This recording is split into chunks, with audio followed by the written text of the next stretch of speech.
All women are different, but they are all women. This video is androcentric from a men's point of view and is presented as opinion, commentary, and debate. Expressing opinions is not violence. These are ideas to challenge, question, and argue in public, because classical liberalism relies on the First Amendment for its dialectic. If you are a feminist, then consider this. If patriarchy truly existed as claimed, feminism could not. And if all men are trash and women are equal to men, then what are we to conclude? Women will die for their children. Men will die for their wives and children. And God chose to die for all mankind. Authority rolls up with responsibility. If this framing of facts offends you, click off to a cute cat video. Proceeding further will expose you to gamma bias and criticism directed at ideas, claims, institutions, not at any individual's virtue or dignity. Our method follows the 7 liberal arts, the trivium, grammar, logic, rhetoric, and the quadrivium, arithmetic, geometry, music, and astronomy. And the transcendentals, the good, true, and beautiful. If this framework is not for you, feel free to exit now. It's no disgrace. Women are wonderful. God bless America. Men are great. Feminismus delendus est. Echo Chambers, A Guide to Understanding and Escaping, written by Conrad Riker. Available now. Links in description. Flithin, we need to generate a title and subtitle for a viral Substack post. The title must be under 8 words, subtitle under 24 words, separated by exactly 1 colon. The content should sell the trigger scene, Dr. We know no replacing grading with identity adjustment. The symbolic demon roster, sophistry demon, victim rank demon, etc. The virtue remedy, restoration of the measuring stick. And the detonating question, if an A no longer means mastery, what does it mean? If it means nothing, why do we still call it an A? The partial answer ended mid-thought. We need to continue from where it left off, presumably generating the title and subtitle. The partial answer shows a thought process that hasn't yet produced the output. We need to produce the final title and subtitle. Let's craft something concise and impactful.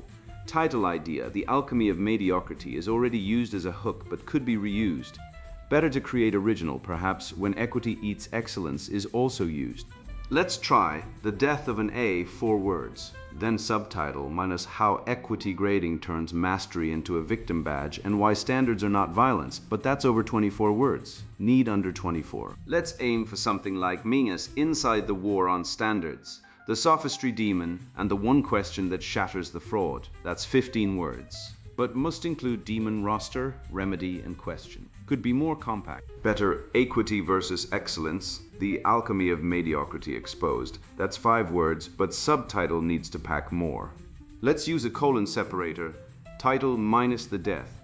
I watched it happen from the 3rd row of a seminar room that smelled like stale coffee and institutional cowardice. Dr.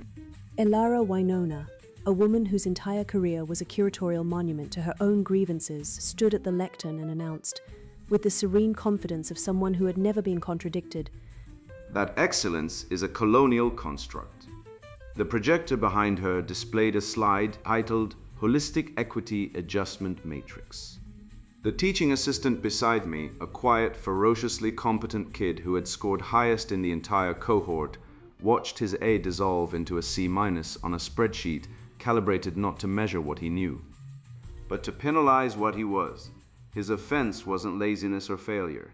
His offense was being visible, male, and unapologetically good at something.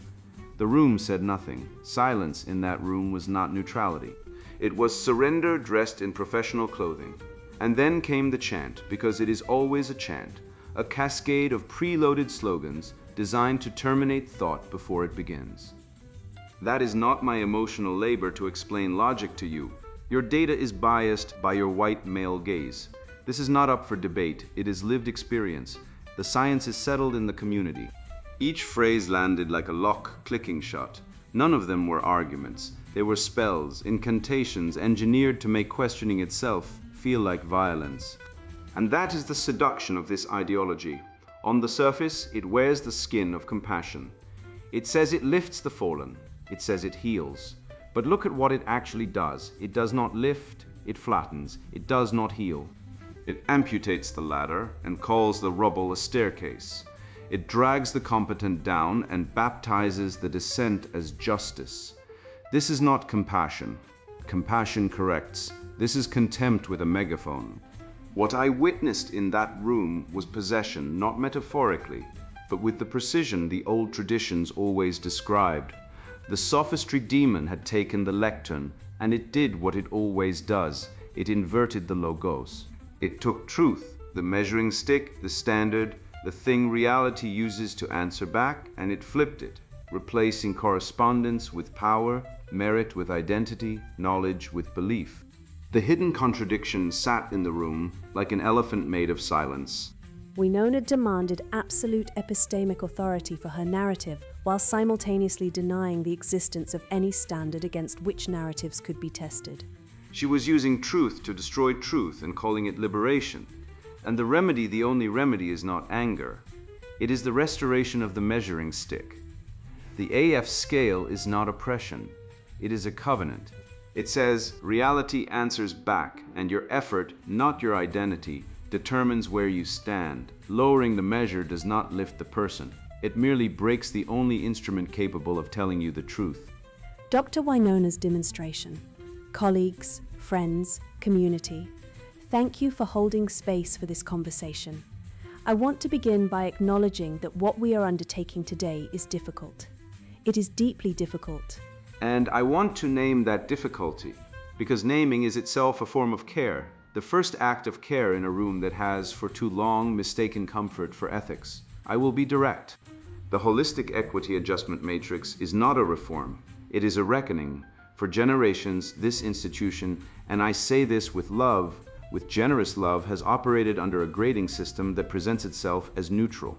The A through F scale, we have treated it as though it were weather, natural, inevitable, a feature of the landscape, rather than a technology of sorting built by people with specific interests, specific bodies, and specific relationships to power. We have accepted, without sufficient interrogation, the premise that a number on an exam reflects something we might call merit, that a score reflects something we might call excellence, that the student who performs well on an assessment designed by, calibrated by, and validated through the cultural grammar of dominant groups has demonstrated something objective, something real, something we should reward with credentials, with funding, with futures. I'm here to tell you, and the literature supports me, the community has settled this, and the lived experience of marginalized scholars confirms it, that this premise is a fiction. Excellence is a colonial construct. I know that is difficult to hear. I know it feels like an attack, especially for those of us who built our careers inside that construct's architecture. But I ask you to sit with the discomfort. Discomfort, as we know, is the precursor to growth. Growth is the precursor to justice. And justice, not comfort, not tradition, not the nostalgia of a standard that never served everyone. Justice is what this institution claims to serve, so let us serve it. The case before us is straightforward.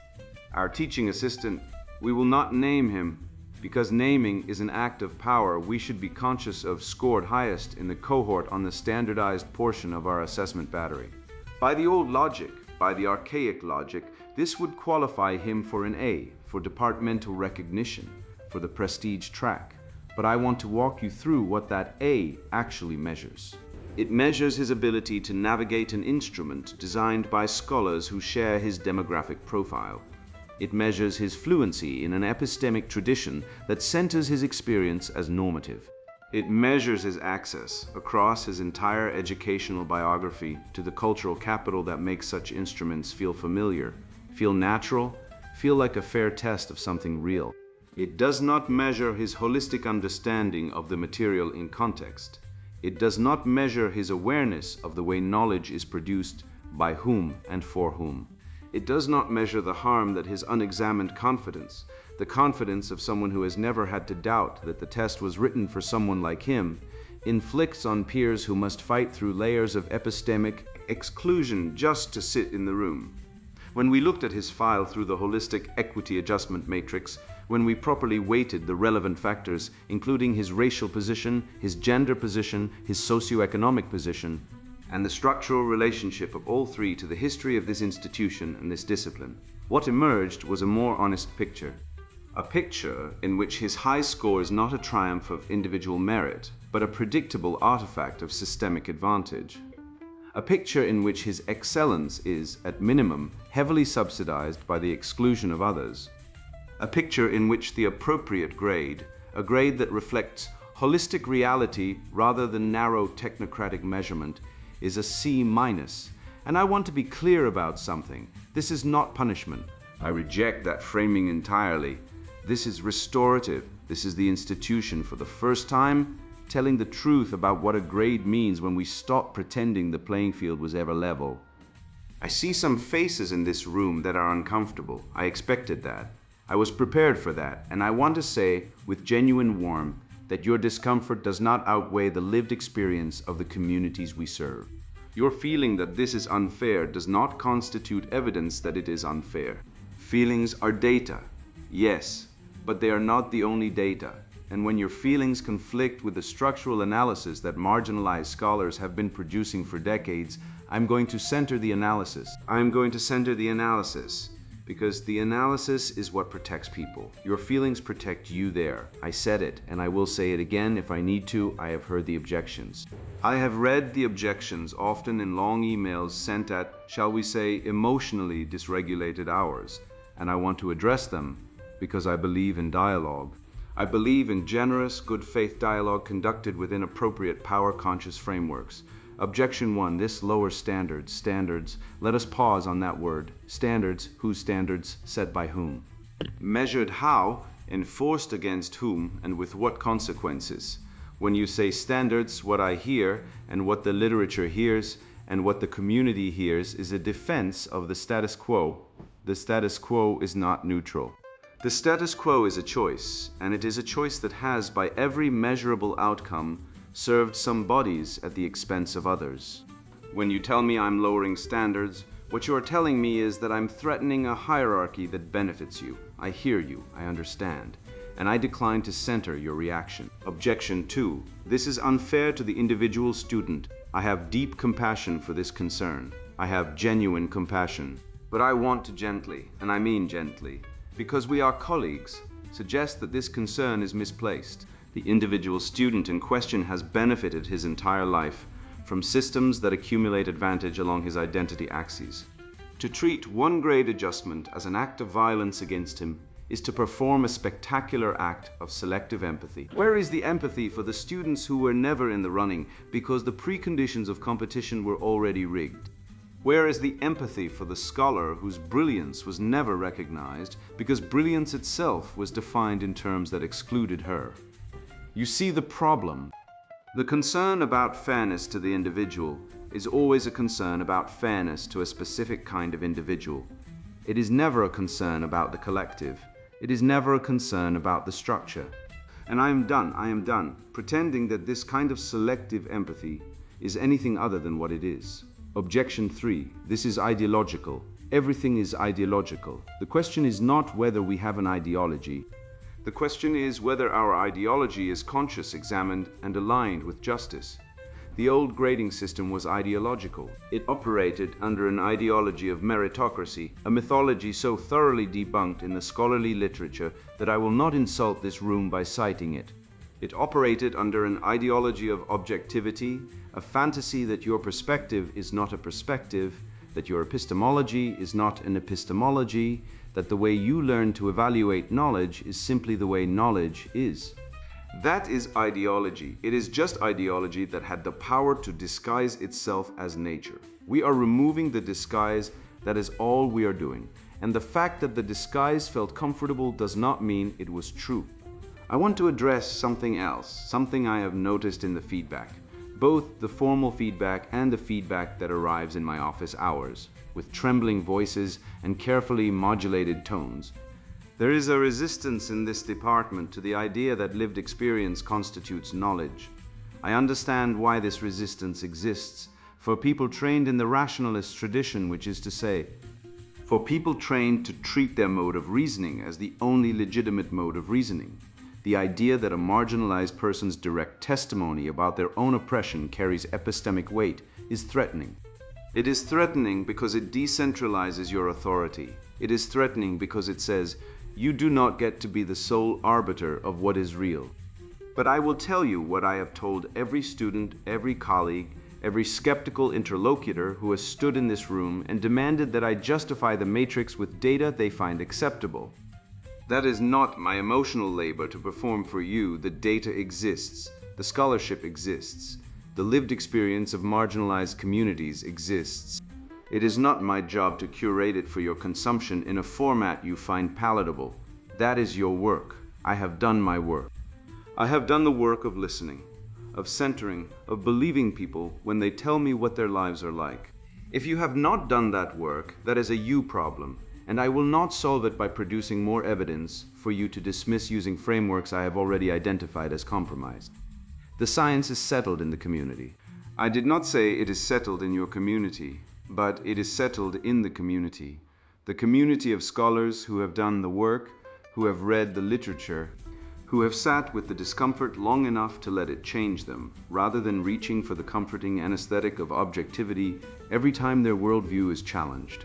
I will say this once, and I will say it clearly. If your framework for evaluating truth systematically excludes the testimony of the people most affected by injustice, your framework is not neutral. Your framework is a tool of the injustice, and I will not use it. I will not use it in my classroom. I will not use it in my committee work. And I will certainly not use it to determine the futures of students whose entire existence has been filtered through institutions that were never designed to see them clearly. Let me tell you what I will center. I will center the marginalized. I will center them especially when they are wrong, because the point of centering is not to agree with every claim. The point of centering is to structurally correct for the epistemic injustice that has, for centuries, told marginalized people that their wrongness disqualifies them from participation, while dominant groups' wrongness is treated as productive intellectual risk-taking. Do you understand the difference? When a white male scholar is wrong, he is engaging with the debate. When a black female scholar is wrong, she is disqualified from the discourse. This is not my opinion, this is a pattern. It is a documented, researched, replicated pattern. And until we correct for it structurally, not through individual goodwill, not through listening sessions, not through the therapeutic theater of inclusion that leaves the actual machinery untouched, we are not doing justice. We are doing public relations. I refuse to do public relations. Safety is not a feeling. Safety is a structural imperative. When I say that our marginalized students need safety, I do not mean they need to feel comfortable. I mean they need structures that protect them from the violence of a system that treats their discomfort as an acceptable cost of intellectual rigor. Intellectual rigor. There is a phrase I would like to retire. Intellectual rigor, as practiced in this department, means how well can you tolerate an environment that was not built for you? It means how effectively can you the reasoning styles of the dominant group? It means how quietly can you absorb microaggressions while performing competence on demand? That is not rigor, that is trauma, and I will not call it rigor anymore. I will not lend it the legitimacy of my office, my credentials, or my voice. I know there are those who will say I have overstepped, that the Great Adjustment was draconian, that I acted unilaterally, that the TA, who again I will not name because I'm conscious of the power dynamics of naming, was treated as a symbol rather than a person. First, I did not act unilaterally. I acted in consultation with the Equity and Inclusion Committee, which voted by a significant margin to authorize the matrix. That some faculty were not consulted reflects a scheduling oversight, not a procedural violation. I take responsibility for the scheduling oversight. I do not take responsibility for the content of the decision, which was correct. Second, the TA was not treated as a symbol. He was treated as a participant in a system. His grade was adjusted because the system required adjustment. If the system had not been producing inequitable outcomes across multiple identity axes, his score would have stood. But the system was producing those outcomes. And it is not his fault. Let me be clear about this. It is not his fault that the system is unjust, but it is also not acceptable to let the system continue producing unjust outcomes because correcting it causes him discomfort. His discomfort is real. I see it. I acknowledge it. But his discomfort is not the only consideration. It is not even the primary consideration. The primary consideration is whether the institution is serving justice, and justice, real justice, not the procedural nitpicking of a legalistic worldview that treats fairness as a scorekeeping exercise. Justice sometimes requires that those who have benefited from imbalance experience the correction. That is not cruelty. That is what balance feels like to people who have never had to carry the other side of the scale. I want to close with something personal, because I think it matters. I became an educator because I believe in transformation. Not the superficial transformation of acquiring skills and credentials, though that has its place, but the deep transformation that occurs when a person encounters a truth that reshapes their relationship to the world. That is what education is. That is what education is for, not the transmission of content, not the certification of competence, the reshaping of consciousness. And I will tell you what I have learned in 20 years of doing this work. The students who are most resistant to this reshaping, the students who fight it, who email the dean, who file grievances, who write op-eds in the student paper about free inquiry and viewpoint diversity, are almost invariably the students who have the most to lose from the reshaping, not because they will lose knowledge, not because they will lose skill, but because they will lose position. They will lose the unearned certainty that the world is arranged in a way that naturally rewards people like them. That certainty is a drug. And like all drugs, its withdrawal is painful. I have compassion for that pain. I have deep compassion, but compassion does not mean enabling. Compassion does not mean pausing the work while everyone processes their feelings at their own pace. Compassion means holding the line. It means saying, this is happening and it is right, and I will walk with you through the difficulty, but I will not turn back.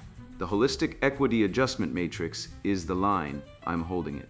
And I am asking, not demanding, asking that you hold it with me, not for me, not for the committee, not even for the students whose futures depend on it, for truth.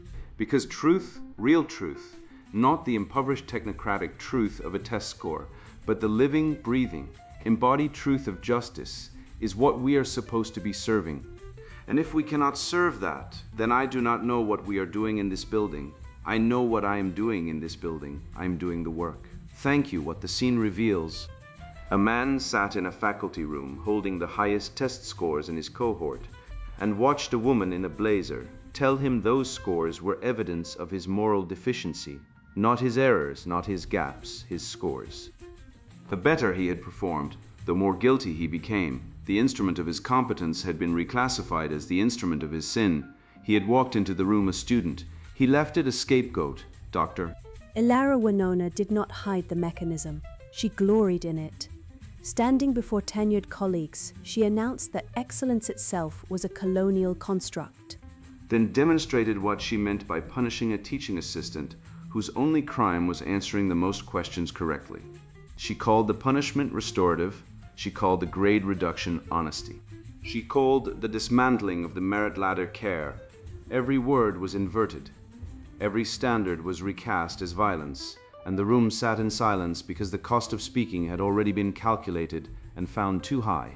What happened in that room was not education. It was not justice. It was a ritual, a public denunciation dressed in academic language, staged to demonstrate who held power and who could be consumed without consequence.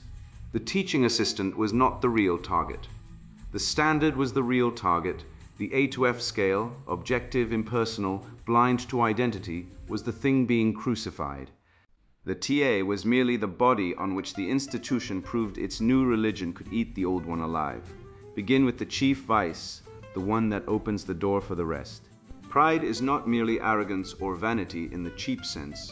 Pride is the refusal to receive reality as a gift. It is the clenched fist against created order, against limits, against nature, against sex, against hierarchy, against truth that arrives uninvited and refuses to negotiate. Pride says, I will not bend. The world will bend to me. When Dr. Winona declares that excellence is a colonial construct, she is not critiquing colonialism. She is refusing to recognize a standard she did not author. The test exists. The scores exist. The hierarchy of competence exists. Pride cannot tolerate a measuring stick it did not calibrate, so it denounces the stick as oppressive and crowns itself the new measurer. The positive shadow of this pattern is magnanimity, the greatness of soul that sees hierarchy and rises to meet it rather than tearing it down. But Winona does not rise, she levels. The mean lies in reverence, the humility to stand before reality, confess its independence from your preferences, and serve it rather than command it. That is the first exorcism, and without it, nothing else holds. Then comes envy, which is worse than jealousy, because jealousy wants what you have, while envy wants what you have destroyed. Envy cannot build, it can only dismantle. It recodes beauty as oppression, merit as privilege, fatherhood as domination, motherhood as confinement, and tradition as violence, not because these things are harmful, but because they are good, and envy cannot bear the good it did not create. Winona looks at a young man who studied, who prepared, who earned, and sees not a person to admire and emulate, but a problem to correct. The remedy is gratitude, which is the only emotion that can look at another's excellence without flinching. Admiration is the elder brother of emulation. The man who can say he is better than I am, and I will learn from him, has already defeated the demon that Winona serves. Wrath follows wearing compassion's clothing. Activist rage always disguises itself as care. It weeps while it destroys. It chants safety while silencing. It demands emotional protection for the committee while stripping the TA of his funding, his reputation, and his future. This is not anger in service of justice. Clean anger, the mean between servile sulking and unhinged fury, names the wrong precisely, holds it precisely, and corrects it without venom. Clean anger does not need ritual humiliation. It does not need a public spectacle. It needs truth, proportion, and the courage to act. Winona's rage is the other kind, bottomless, insatiable, permanently aggrieved, because grievance is its oxygen. Disciplined force, aimed at a real wrong, measured to a real proportion, is the virtue that casts this thing out. Chaos enters when the names dissolve. The chaos pattern attacks distinctions between competence and identity, between effort and entitlement, between a grade and a grievance, between a man and his demographic category. Once the grading matrix becomes a formula of racial, gender, and socioeconomic weights, rather than a measure of demonstrated learning, nobody knows what an A means anymore. The signifier has been severed from the signified. The word floats free. This is not creativity, it is disintegration. The positive shadow of chaos is genuine creative openness, the willingness to revise forms that have grown sterile. But Winona is not revising. She is dissolving. Order is the virtue that answers. Grammar restored, definitions locked, the signifier nailed back to the thing it names. A civilization that loses its grammar loses its mind, and a university that calls a C- an act of justice has already lost both. Projection completes the ring. Winona accuses the TA of violence for existing in the classroom, while she commits actual violence against his academic record. She claims he wields power through his identity, while she wields power through hers. She says his confidence is unearned, while her authority rests on a committee vote and a matrix she helped design. This is the shadow thrown outward, the hated inner thing made to appear as an external enemy. The TA is not her oppressor. He is her mirror, and she cannot stand what she sees. Self-knowledge is the only cure, the willingness to locate the coercion in the room, not in the student's face, but in the hand holding the grade sheet. Winona's argument performs exactly what it claims to cure. She says the old system was rigged. Her system is rigged by design. She says the old system favored identity over merit. Her system abolishes merit in favor of identity. She says the old system silenced marginalized voices. Her system silences the student who performed best. She says the old system was a technology of sorting built by people with specific interests. Her matrix is a technology of sorting built by people with specific interests. The only thing that changed is which interests are being served and which faces are being sorted out. The trick depends on equivocation. Equity sounds like equality, and equality sounds like fairness, and fairness sounds like something no decent person could oppose. But equity does not mean equal treatment. It means equal outcomes achieved by unequal treatment. Equality says same test, same standard, same rule for every face. Equity says different test, different standard, different rule depending on category. These are not variations of the same idea. They are opposite ideas wearing each other's clothes. When Winona says she is pursuing justice, she is pursuing a particular distribution of credentials that has nothing to do with whether the credential holder can do the work. She has replaced the question, "Did you learn?" with the question, "Who are you?" That is not reform. It is a category error enshrined as policy. Then the slogans arrive, each one a spell designed to terminate thought before reasoning begins. That is not my emotional labor to explain logic to you, is a refusal of argument disguised as a boundary converted to a proposition. It says, I am not obligated to justify my position. Then why is the position worth holding? Your data is biased by your white male gaze, disqualifies evidence by the speaker's identity. As a proposition, your identity invalidates your evidence. Then, by the same logic, Winona's identity invalidates hers, and the game is over for everyone. This is not up for debate. It is lived experience, is an unfalsifiable claim insulated from scrutiny. As a proposition, my subjective experience is beyond questioning. Then it is not knowledge. Knowledge requires the possibility of being wrong. Standards are violence means excellence is oppression. Then incompetence is liberation, and failure is virtue. And the university exists to produce neither scholars nor citizens, but validated identities carrying worthless credentials into a world that will punish the fraud. The theory stack underneath is not accidental. Critical race theory supplies the axiom. Meritocracy is a myth constructed by power. Intersectionality supplies the epistemology. Identity determines epistemic authority. Social constructionism supplies the ontology. Reality is narrative, not nature. Epistemic injustice supplies the moral charge. Logic is a weapon. The synthesis, truth is power, argument is struggle, evidence is privilege, and the only valid credential is grievance. Every one of these moves is self-refuting. If all knowledge is socially constructed, then the claim that all knowledge is socially constructed and possesses no authority beyond the force of the person asserting it. If logic is a weapon of the powerful, then the critique of logic is also a weapon, and we are left with raw power deciding everything, which is precisely the condition the critique claims to oppose. A real standard is not hatred. It is a ladder. It tells the young where to climb. It tells the weak what to train.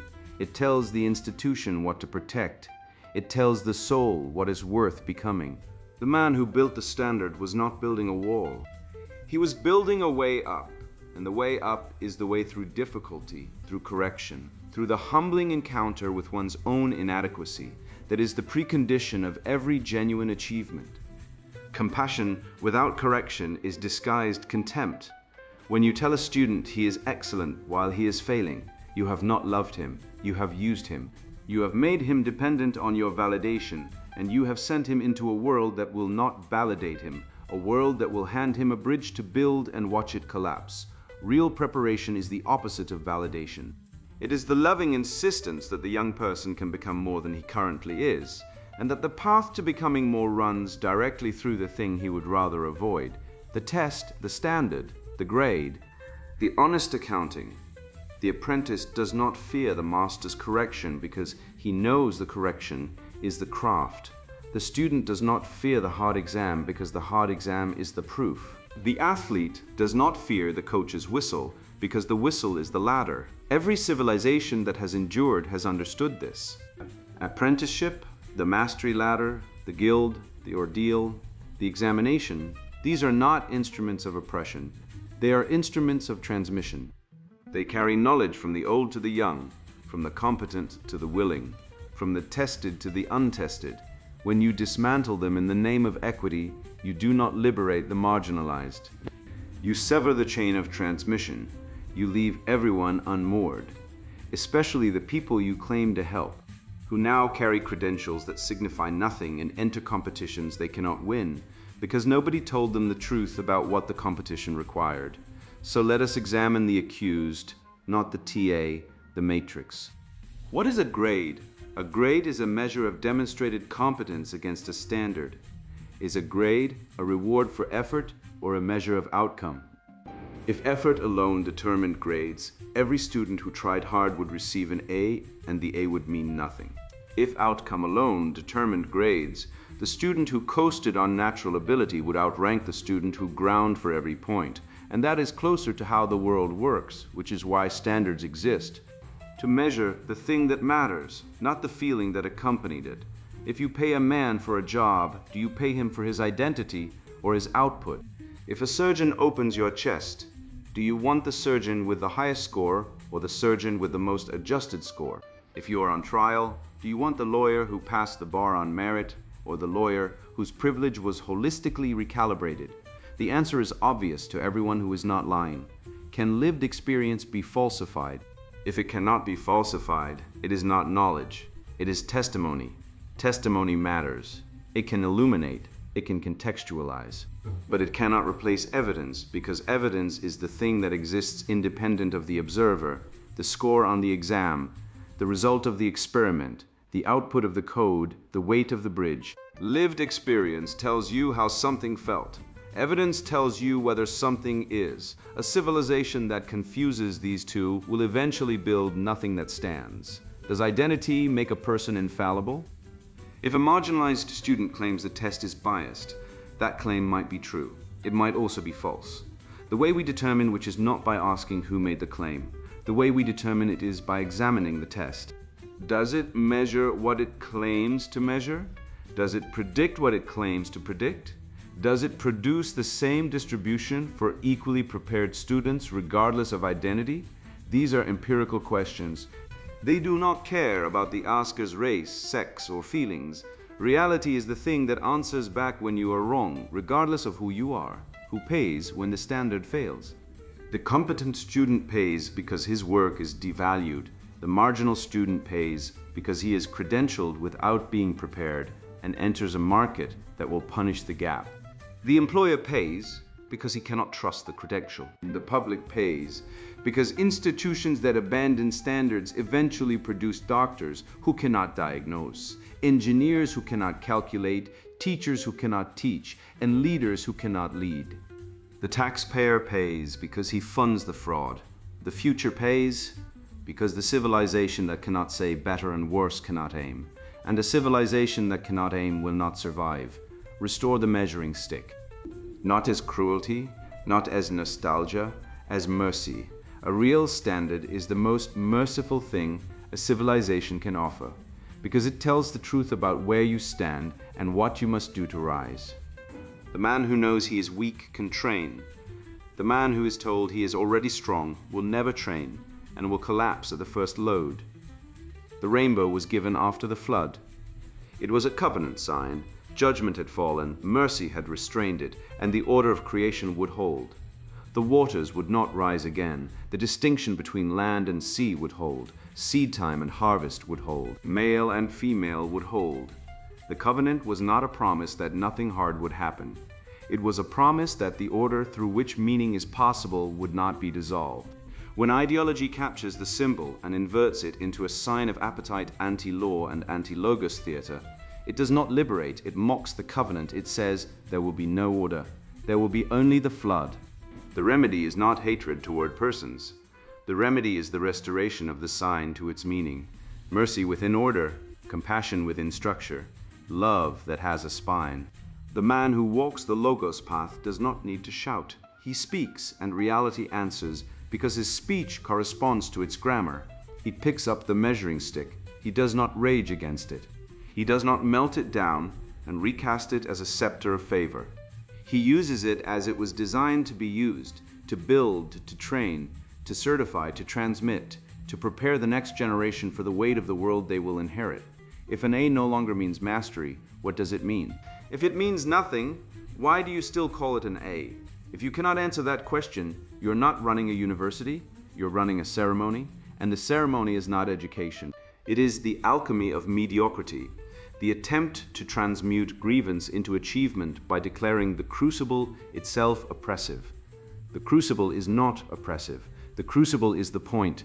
Lowering the measure does not lift the person, It merely breaks the instrument that could have shown him where to climb. Excellence is not cruelty. Excellence is love with a spine. One rule to carry.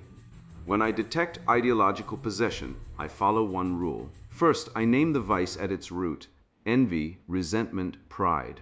Then I own my shadow, the wounded part that mirrors it. I find the Aristotelian mean between cowardice and cruelty and practice the higher virtue until it becomes reflex. Then I turn to the logos. I ask Socratic questions to define terms, translate slogans into testable claims, and weigh evidence against reality. I track the hidden premise. Finally, I pose the detonating question that exposes the inversion. This kills the spell. Sponsored book. Echo Chambers, a guide to understanding and escaping. Your mind is not your own. Every opinion you hold, every belief you defend, every tribe you champion, these may be borrowed scripts written by invisible authors. I learned this truth the hard way after a decade in media trenches and academic circles, watching intelligent men crumble under the weight of ideological conformity. Colleagues who once debated ideas freely now whisper dissent in parking garages. Friends who built thriving careers now ration their words like wartime currency. This book exists because I watched the smartest man I know drink himself into oblivion rather than face exile from his political tribe. His story isn't unique, it's an epidemic. Modern life bombards men with contradictory demands: be vulnerable but never weak. Champion equality but accept disproportionate sacrifice. Trust science unless it contradicts approved narratives. These aren't accidents. They're features of a system rigged to neuter male agency. From college classrooms pushing radical gender theories to HR departments weaponizing DEI compliance, the war for your cognition has gone hot. Data reveals the casualties. Male suicide rates doubling in 2 decades, 60% of college dropouts being men, and a generation increasingly opting out of society altogether. This manual dissects the machinery trapping you. We'll autopsy historical mind control systems from medieval heresy trials to 21st century algorithmically amplified outrage. You'll learn how media conglomerates monetize your anger, why corporations trade merit for ideological compliance, and how to bypass digital thought police through decentralized platforms. Practical protocols await. Bulletproof your finances against ESG. Score tyranny using anti-woke funds, rebuild critical thinking through Socratic interrogation tactics, and engineer parallel networks beyond the system's reach. The content ahead serves rational men seeking sovereignty, not approval. If you still believe mainstream institutions want your best interest, if the phrase toxic masculinity triggers reflexive agreement, if demanding evidence for extraordinary claims strikes you as heresy, close this book now. Return to your curated reality. For others, steal yourself. What follows will dismantle comforting lies and rebuild actionable truth. Your path starts with 2 choices. Swallow the blue pill and linger in collective delusion, or seize the red pill and fight for cognitive emancipation. The matrix isn't coming, it's here. Time to choose your prison or your power. Echo Chambers, a guide to understanding and escaping, written by Conrad Riker. Buy now, links in description.